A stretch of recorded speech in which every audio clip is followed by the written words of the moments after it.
तो विनोद तावड़े आज की तारीख में भाजपा जैसी पार्टी के राष्ट्रीय महासचिव हैं। इस कद का नेता कभी पैसा लेके खुद बांटने नहीं जाता। ये एक आपको और खास बात बता दे रहा हूँ, इस कद का नेता फोन करके बताता है विनोद तावड़े ने 5 करोड़ रुपया बांट दिया। मनीष जी, 5 करोड़ रुपए का मायने आप समझ रहे हैं? आज का जो घटनाक्रम है उसमें विनोद तावड़े जैसा राष्ट्रीय महासचिव भाजपा का, उसके पास कुल 9 लाख रुपया निकले। सर, महाराष्ट्र चुनाव के ठीक पहले 24 घंटे पहले एक वीडियो वायरल करा जाता है। एक होटल में एक तरह से कहते हैं ना कि ट्रैप करने का खेल। भारतीय जनता पार्टी के एक जनरल सेक्रेटरी को और आरोप लगाया जाता है कि 5 करोड़ रुपए कैश बांटा जा रहा था। अब तावड़े खुद मैदान में आ गए, उन्होंने सफाई दी और उन्होंने कहा सुप्रिया आंटी को, ताई को, वो जो सबसे ज्यादा 99 को बना रही थी, बड़ा सा कि 99 जो है 240 से बड़ा होता है। इन सब ने, राहुल गांधी से लेकर पूरी कांग्रेस, ऐसा लगा कि वो एक बहुजन अघाड़ी करके पार्टी है, उस इलाके में उसी का प्रभाव है। होटल में अलग अलग पॉलिटिकल पार्टियां होती है। कई बार हम और आप जब चुनाव कवर करने जाते हैं तो हम महसूस करते हैं कि जिस होटल में हम पत्रकार ठहरते हैं उसी होटल में पता चला कि पॉलिटिकल पार्टियां जो है अलग अलग कमरा बुक किए हुए हैं। इस तरह की चीजें होती हैं। अब यहां पर यह देखा गया कि विनोद तावड़े के सामने एक दृश्य पैदा किया गया कि पैसे बांटे गए और वो ऐसा लगता है कि पूरी स्ट्रेटजी के तहत ट्रैप किया गया। जिस तरह से उद्धव ठाकरे के पार्टी कह रही हमारा बैग तो चेक हुआ, इसका क्यों नहीं चेक हुआ। कई सारे खेल खुलते हैं, बताएंगे आप बंगारू लक्ष्मण से लेकर तमाम वो उस इतिहास को। लेकिन पहले तावड़े को जरा सुन लेते हैं, इसके बाद उन्होंने कहा क्या है।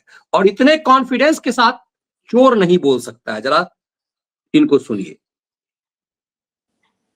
बॉडी लैंग्वेज बहुत कुछ कह देता है। आज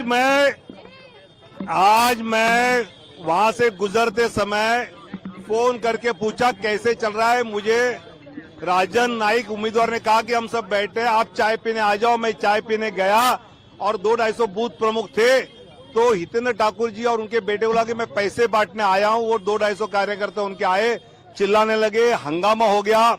मैंने पुलिस को कहा, चुनाव आयोग को कहा कि आप सीसीटीवी फुटेज देखिए, जो चेक करना है वो कीजिए। जो कार्यकर्ता दिन रात पार्टी के लिए मेहनत करता है उसके साथ चाय पीने के लिए जाना कुछ गलत नहीं। और मैं 40 साल से राजनीति करता हूं, मेरे जीवन में कभी पैसे का मामला आया नहीं, ये दुनिया जानती है। सुप्रिया ताई सुळे, राहुल गांधी और ये लोग ऐसा क्यों कह रहे हैं? और वो आके सीसीटीवी फुटेज आके देखे, जो चेक करना है चेक करे। और बाद में ये होने के बाद तो हितेंद्र ठाकुर और क्षितिज ने मेरे को गाड़ी से, अपने गाड़ी से छोड़ा, तो ऐसा कोई मामला नहीं है। ये पूरी चैलेंज है एक तरह से उस साजिश के ऊपर। देखिए मनीष जी, विनोद तावड़े से एक गलती हुई, वो बहुत बड़ी गलती हुई है। वो अभी मैं जरा वो गलती लास्ट में बताऊंगा, ना बताऊं तो मुझे पूछ लीजिएगा, मैं याद दिला दूंगा। बाकी मैं बताऊं दर्शकों से, जो अपने दर्शक हैं, कि मैंने 18 चुनाव बड़े करीब से देखे हैं, बड़े करीब से। और उसमें से कम 14-15 चुनाव तो ऐसे हैं जो मैं फील्ड पे रहता था, पूरे पूरे दिन, पूरा चुनाव प्रक्रिया के दौरान रहता था। तो विनोद तावड़े आज की तारीख में भाजपा जैसी पार्टी के राष्ट्रीय महासचिव हैं।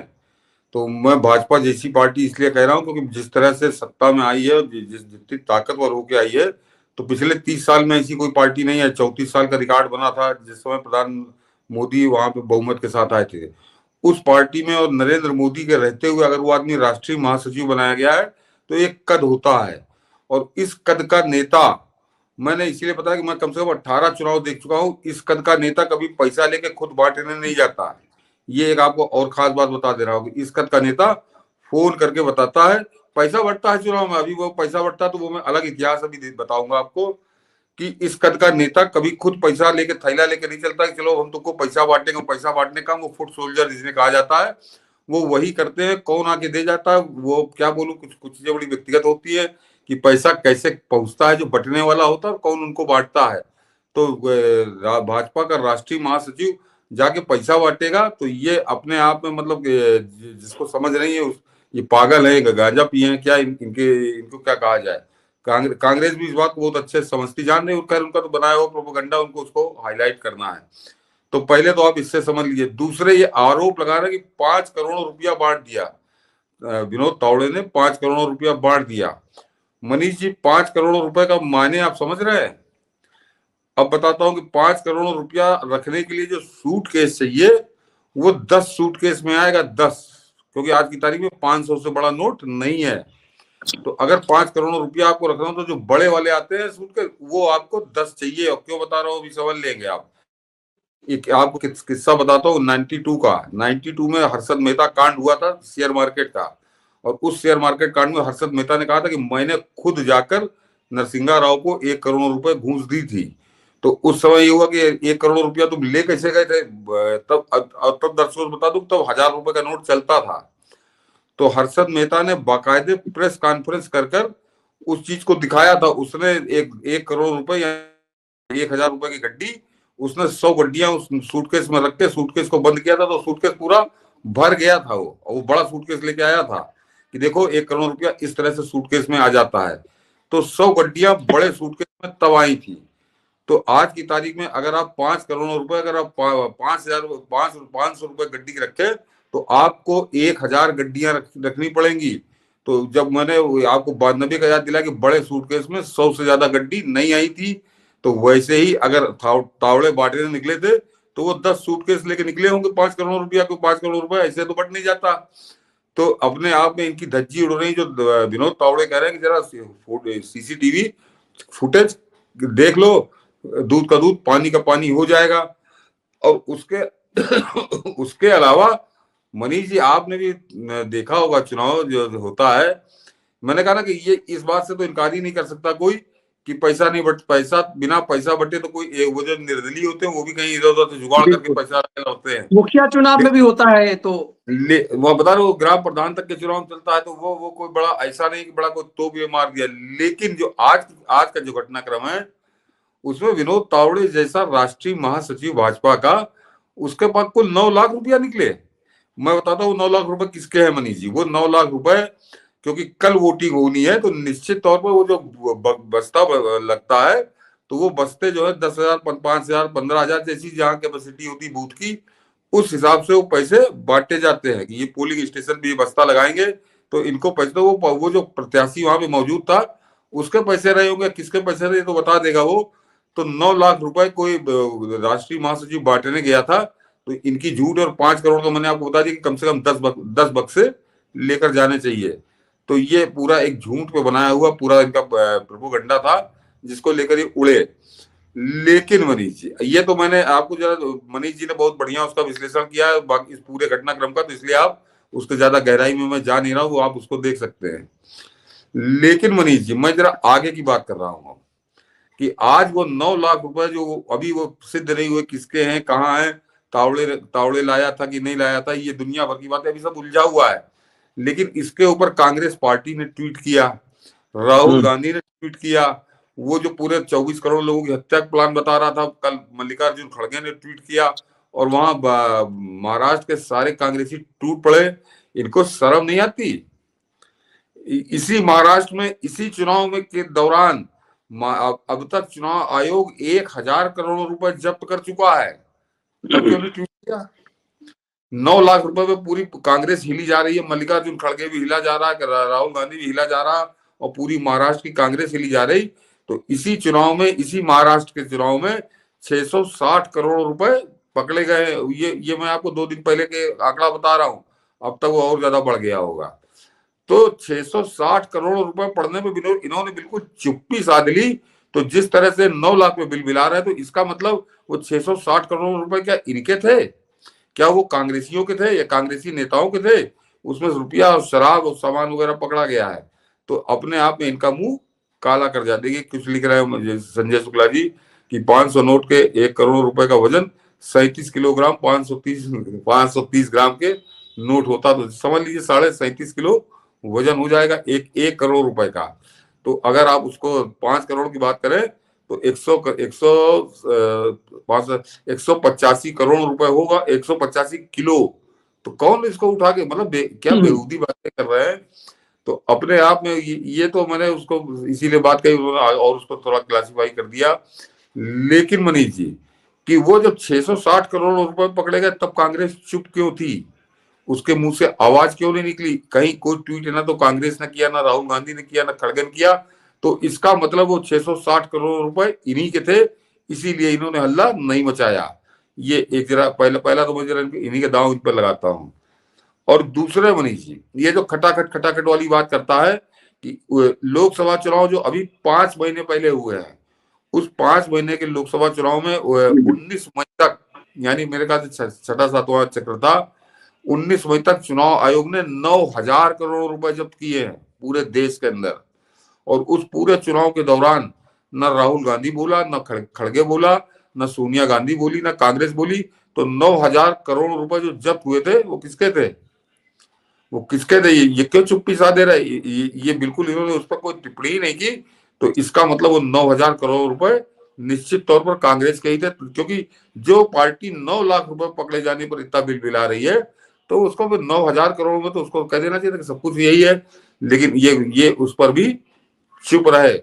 लेकिन ये तो मैं जरा आपको जिसे कहते हैं ना कि परिस्थिति जन्य साक्ष्य की बात कर रहा हूँ। एक जरा बताता हूँ कि कैसा मुंह इनका काला हो जाएगा। कि प्रधानमंत्री थे मनमोहन सिंह, और मनमोहन सिंह के मीडिया सचिव थे संजय बारू। और संजय बारू ने किताब लिखी है एक्सीडेंटल प्राइम मिनिस्टर। उस किताब के पन्ना नंबर 252, मैंने वो पन्ना और किताब दोनों ट्वीट कर दी है, देख लीजिए, अभी दिखा दीजिएगा मनीष जी, कि उस पन्ना नंबर 252 पर उन्होंने लिखा है कि किस तरह से कांग्रेस ने रुपया देके भाजपा के सांसदों को खरीदने की कोशिश की थी। उस रुपए की गड्डियां जो है भाजपा के सांसदों ने सदन के अंदर उड़ाई थी। ये है कि ये संजय बारू किताब है, इधर वो उसका कवर लगा हुआ है, और उस तरफ जो है जो दूसरा है 252 नंबर पन्ने पे उन्होंने बड़े विस्तार से इसका परिचय दिया है।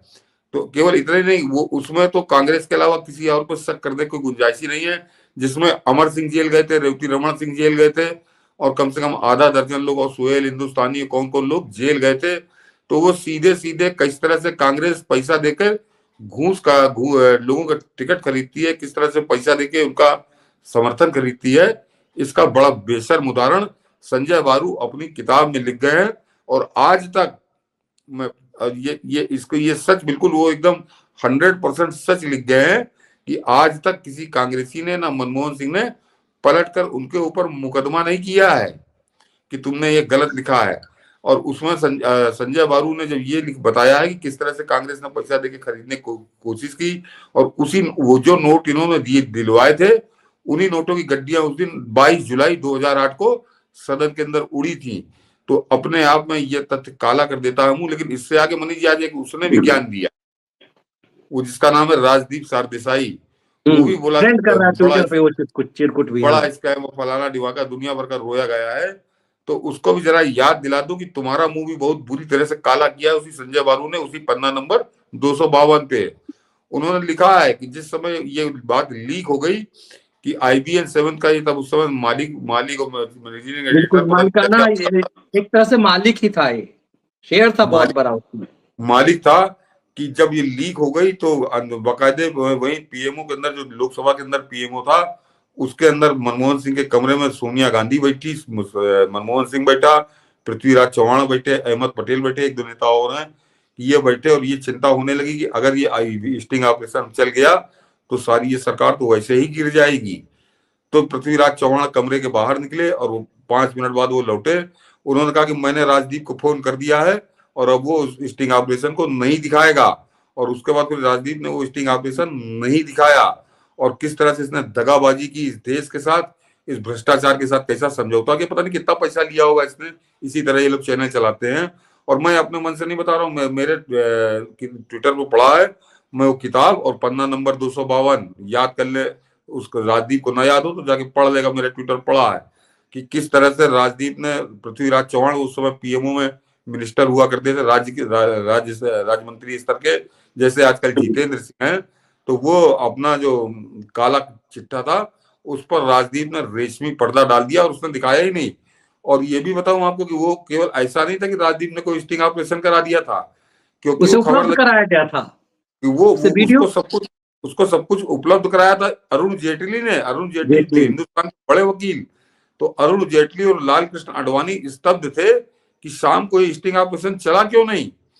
अरुण जेटली ने जब लगातार अटैक करना शुरू किया, लगातार उन्होंने सोशल मीडिया पे, तब शुरुआती दौर में था सोशल मीडिया, उस पर अटैक शुरू किया। उन्होंने बाकायदे मीडिया में आकर बयान देने शुरू किए, तब इस बेशर्म राजदीप ने, इस बेईमान राजदीप ने, इस भ्रष्टाचारी राजदीप सरदेसाई ने तब जाकर उस स्टिंग ऑपरेशन को दिखाया।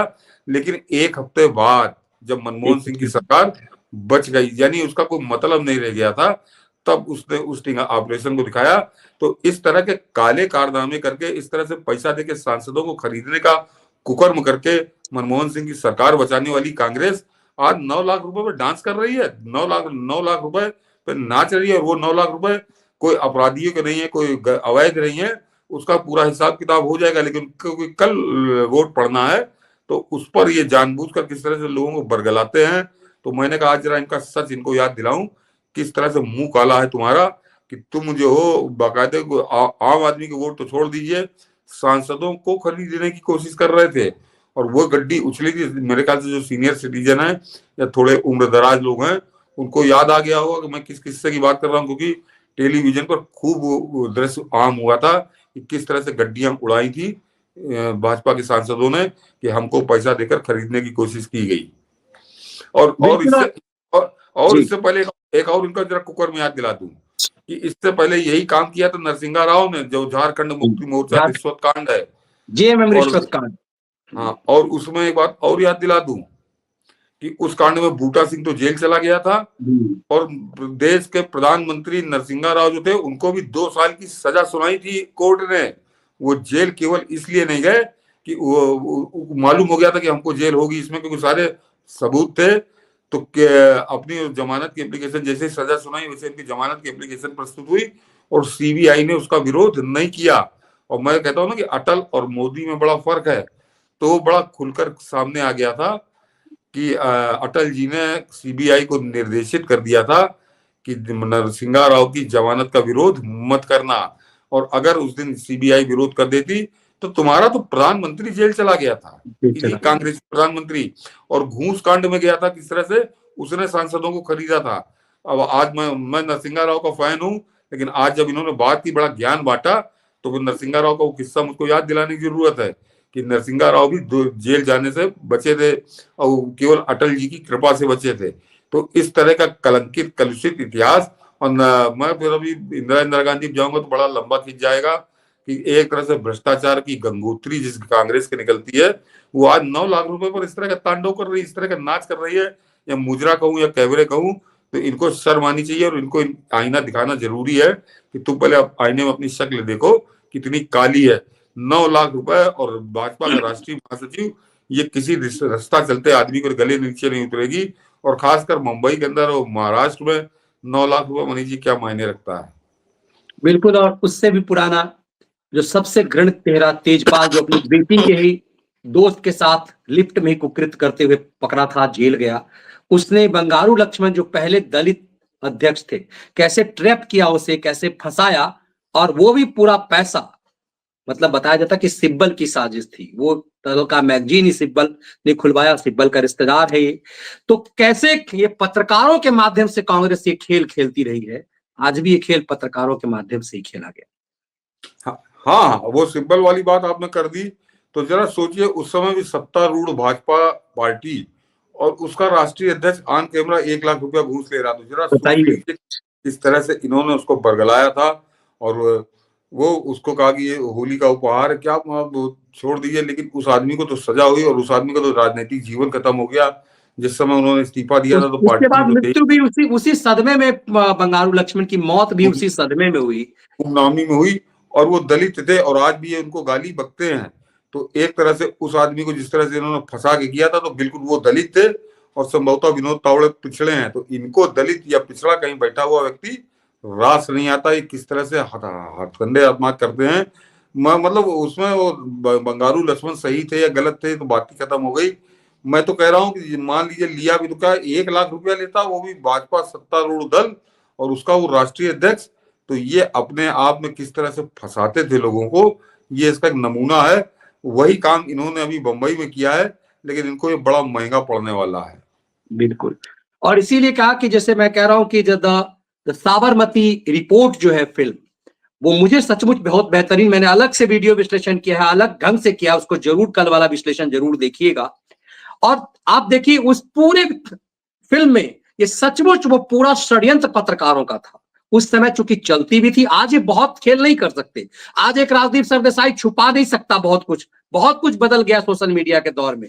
लेकिन वो एक दौर था गोधरा कांड के समय का कि प्रणय जेम्स राय ने जो षड्यंत्र किया, पूरा गोधरा कांड का षड्यंत्र उस प्रणब जेम्स राय और उसकी राक्षसी टीम की थी।